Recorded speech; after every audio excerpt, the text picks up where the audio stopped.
Dabhoi statue of unity જવાના મુખ્ય માર્ગ પર ખૂબ જ મોટા ગાબડા પડતા અકસ્માતનો ભય ચાલકોમાં સેવાઈ રહ્યો છે। ડભોઈ વેગા ચોકડીથી સિનોર ચોકડી તેમજ સિનોર ચોકડીથી સ્ટેચ્યુ ઓફ યુનિટી જવાના માર્ગ પર પડેલા મોટા ખાડાથી નાના મોટા વાહનો ચાલકો પરેશાન।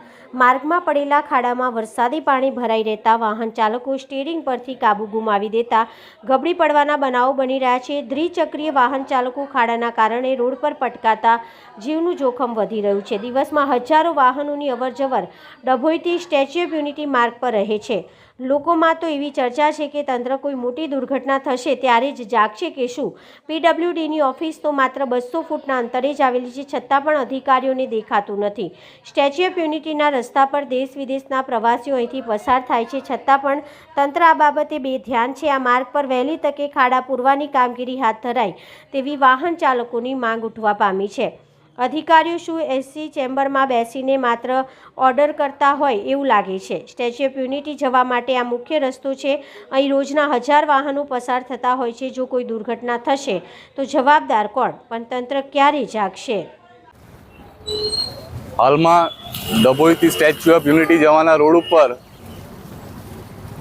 આશરે 1-1.5 ફૂટના ખાડા પડી ગયેલા છે। તેમજ આ રોડ ઉપર જો ઘણી દિવસની 5000 ગાડીઓની અવરજવર રહેલી છે। જો આવનારા દિવસોની અંદર જો આ રોડ ઉપર કોઈક મોટો અકસ્માત સર્જાય તો આનો જવાબદાર કોણ? આનો જવાબદાર તંત્ર રહેશે કે પછી આમ પબ્લિક રહેશે? તો આપના માધ્યમ થકી અમે એટલું જણાવવા માગીએ છીએ કે તંત્રને રજૂઆત કરવા માગીએ છીએ કે આ રોડ રસ્તાનું વહેલી તકે આનું સમારકામ કરાવે તો કોઈનો જીવ જોખમમાં ના મુકાય। બસ આ અમારી માગ છે। કયો રસ્તો છે? સ્ટેચ્યુ ઓફ યુનિટી, ડભોઈથી સ્ટેચ્યુ ઓફ યુનિટીનો રોડ રસ્તો છે।